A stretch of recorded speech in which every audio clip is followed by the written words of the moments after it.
Amina and her cousin Alena would spend summers with Aunt Zahara in Salter, South Carolina. Amina and Alena spent lazy summers playing, early morning gardening, beekeeping, and learning through osmosis the ways of the mystic from Aunt Zahara. Zahara was considered the town's spiritualist, and even though the town was fundamentally Christian, people from all walks of life would seek out her services. Many would go to Zahara for healing, counseling, and magic. Those that came to Zahara for healing had a multitude of reasons. Some did not trust medical doctors, they exhausted their path with allopathic medicine, or couldn't afford to see a medical doctor. Many had wanted her to do retribution spells on someone they were angry or jealous of, but she would always turn those types of jobs down. However, she would provide counseling for those who wanted to know how to navigate their life and change the path of their lives. Alena and Amina's favorite time would be when they would go foraging in the woods with Aunt Zahara to find the wild herbs that she would use in the tinctures, oils, and potions. One day, while in the woods, they grabbed some wildflowers that Alena knew weren't used for any of the things that Aunt Zahara made.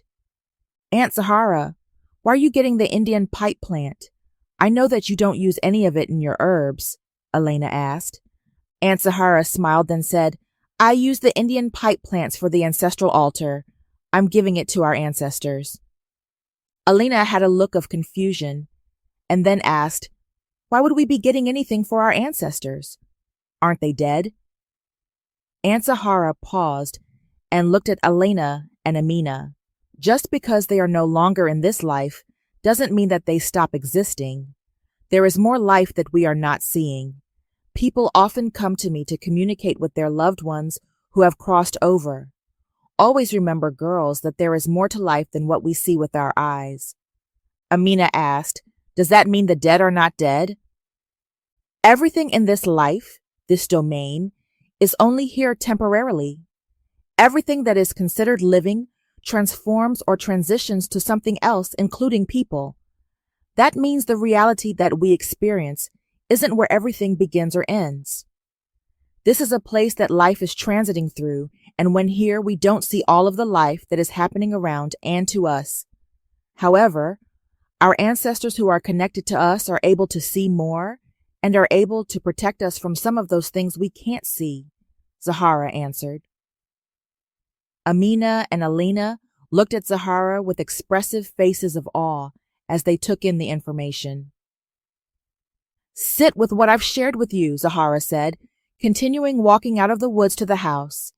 Alena kept thinking of some of the people in the town that thought that Aunt Zahara was a witch or hoodoo priestess and would taunt Alena and Amina about it. She wondered if this was one of the things that people thought of as witchcraft. One of the things that Aunt Zahara never did was retribution spells, because in her experience the law of return is more powerful. The law of return states that whatever energy a person puts out into the world, be it positive or negative, will be returned to them 3 times. Zahara found that even if she didn't work on behalf of another, that the law of return would come upon her as well. Even though Zahara didn't do retribution spells, Alena would hear people call her a witch. Sometimes, some of those same people who taunt them in public would come to her in private for some type of ritual spell work under the cover of night. The hypocrisy didn't escape them. "Aunt Zahara," Alena asked, "would this ancestral work be considered witchcraft?" As they entered the house, Zahara began chuckling at the question. When people don't understand or see someone live differently than they do, they will call it witchcraft. The veneration of our ancestors is not witchcraft. We aren't praying to them, but we are honoring them as respected, honored guests within our homes. And people often have altars in their homes and don't know it. The only difference is that they don't give offerings. "What do you mean?" Amina asked. "You know how Miss Jordan tells you that she talks to her daughter Faith, who has transitioned." "Yes, ma'am," Alena and Amina respond in unison. "When you go into her dining room, you see the pictures of her family who have transitioned. And when we go to have dinner with her, she's always talking about her mama and all reminisces about all the pictures. and the memories that she has with those people who have passed. Yes, ma'am, they said in unison again. She doesn't realize it, but she is in essence passively venerating her ancestors. Sometimes I know she has called on her mother to assist her with some task, or say something about wishing that her mother was there for her to talk to. Thing is, when she asks for help not too long after she has a dream about her mother or some other relative who has given her some insight, she still goes to church and praises the Lord and always gives the credit to the deity that she follows, but she passively asks for help. Many of the people in this town do. So all of the people are using witchcraft? Amina asked. I chose not to label it, but it could be considered that. When people pray, they are looking to make an impact on their reality. The prayer itself could be considered a spell, and they are using the prayers to impact their environment and change their reality. They are asking for the help of Jesus if they are Christian, but all religions have their way of invoking the power of creation. The goal is to respect their journey, regardless. Why would I respect their path when they call us witches? Alena asked with a tinge of annoyance. Zahara looked at the girls and smiled fondly. Some of them do that because they want to ridicule what they don't understand, because in their mind, it diminishes the power of other religions or belief systems. They want to be right, and ridicule because it helps them to feel better about their uncertainty. The truth is that there is some truth to all religions. Religions are the vehicle to some people understanding the divine or understanding one's own God nature. At least, that is what it is supposed to be. To go by what some would say in this town, yes, I am a witch. However, I call myself a solar adept, but if someone calls me a witch, I'm not bothered by it. Is there a difference? Amina asked as she and Alena followed Zahara into the devotion room and began sitting. It always matters what you call yourself. The labels we give ourselves can have advantages and limitations based on one's own perception. Zahara had Amina and Alena get food offerings and place them on the altar, and lit a 7-day candle. The girls watched as Aunt Zahara began playing ancestral music and began doing divine world prayers, which included the 21 repetitions of the Lord's Prayer in Aramaic, Ana Bekoach, the Usnisa Vijaya Dharani, and the Amatsu Norigoto prayer, all of which brings blessings, healing, release karma, and purification for the family line in the past, present, and future. After she and the girls placed food offerings and spiritual money. After Zahara did the divine world prayers, she moved into the personal by asking for protection of the family and the home. Amina, who was a bit skeptical of ancestral magic, but believed in putting others' ideas to the test, she asked the ancestors to reveal the intentions of all of her classmates who really weren't her friends. As she put in the petition, she felt the benevolent presence around her that hadn't been there before. Then she heard a voice say, "Buckle up." Alena was more flexible in her beliefs and asked for ancestral assistance on making a decision on whom to take on a trip to Aspen with her parents. Normally, she would go with Amina, but there was a schedule conflict. Please help me find the right person to ask on this trip with my parents. Also, if I do have a choice, let that person be Amina, Alena inwardly requested. Alena felt a lightness in her body as soon as she had the thought. This was something that she felt every time she made a request of the ancestors. After summer break with Amina had noticed immediately after she did the prayers that she would have dreams about people she suspected weren't sincere. A girl by the name of Drina was talking to another girl, the name of Hazel, about her, and there was a sickly green energy that was coming off of the both of them. The calls that she had with both of them dropped immediately after she did the ancestral prayers at Aunt Zahara's. When she came home, she noticed that they avoided her like the plague, and a whole segment of those that she considered friends dropped off as well.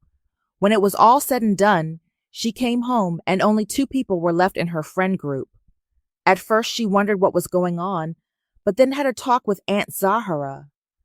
Aunt Zahara had listened to her talk about the people from her life that dropped off as friends. Zahara asked, "What did you ask for at the ancestral altar?"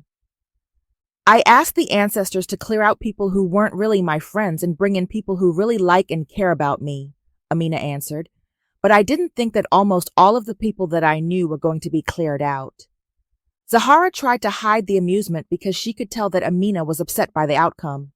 Amina, you didn't pull any punches with that request, Zahara said with controlled mirth. There are adults who would rather be surrounded by frenemies and have the illusion of being surrounded by people than chance being alone. They wait until they are sucked dry by so-called friends. What has happened is that the ancestors have shown you who is for you and who is not. Now, how many friends do you have left? Zahara asked. Amina answered, 2, Kiara and Josephine. How do you feel about them? Zahara asked. They are kind and honest. They aren't the most popular people from my group, but they're good people, Amina answered.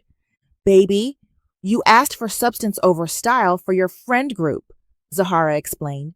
Your friend group will be smaller and have people who genuinely like you. Now, the thing that you have to ask for is to be healed of whatever that was that allowed you to attract people who weren't in support of you. Amina felt poleaxed by that statement from Zahara. If it had only been 3 people that the ancestors got rid of, she would have discounted the statement. But to date, there were 9 people who had fallen off. Either they stopped talking to her, moved away, or had a friendship-ending arguments. After summer break with Alena, Alena's experience was different in the sense that she didn't think about her ask. However, when the time came, her parents asked what friend she wanted to go on vacation with them. She gave it a little thought and just gave the answer she always gave, which was, Amina, if she isn't able to come, that's okay. But really, there is no one else that I want to come with us. She's family, and to be honest, she has been my travel partner from the beginning. At least this way, I know I'd have fun if she came. Alena's mother, Melody. Okay, kiddo. I will ask Aunt Leah. Perhaps something has changed since the last time I asked. When Melody called, she found out that Amina was available for the vacation. It turned out Amina's schedule had changed up, and her standing appointment with a speech pathologist was canceled because she had progressed so much that the language delay that she had experienced was undetectable. Aunt Leah said to Melody, yes, Amina would be available to go to Aspen. I think that she would love the opportunity. Let me ask her now. After confirming with Amina, Leah came back. Yes, she's excited by the prospect of skiing. Alena FaceTimes Grand Aunt Zahara to let her know that her petition to the ancestors had been answered. Congratulations, Alena. I'm glad to hear it. It was so awesome the way it worked out because I didn't want to go with anyone else, Alena said with joy. Aunt Zahara smiled and said, sometimes the ancestors can see into your future more easily than you can, so I would say that they assisted in making it easier for you. Alena asked, are you sure, Aunt Zahara? Couldn't that be coincidence? Tell you what, Alena. Ask the ancestors, and they will let you know. Ask for a sign to see if it is the intervention of the ancestors. You can ask to see a bunch of butterflies, ask for a dream of something or someone specific. As Alena gave it some thought, she decided wanted the sign of a snowy owl. She continued talking with Aunt Zahara about how things were going in school, and 10 minutes later, she heard a noise outside her window.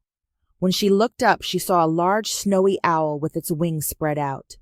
When Alena looked at the owl looked at Alena and stared at her like it knew her. Zahara heard Alena's intake of breath. Can I assume that the ancestors came through with a sign? Alena said breathlessly, yes, and took a picture of the owl with a tablet. I asked for a sign of a snowy owl, and there was one sitting perched with its wings expanded out. I swear that the bird looked at me like it knew me. That's because they do, and that is the answer you were looking for to see if they interceded to have Amina go with you on the trip. As the owl flew off, Alena was filled with awe and comfort. In essence, she felt that she was never alone. If you've enjoyed this story, like, comment, and subscribe for more adventures with the Afroverse Griot.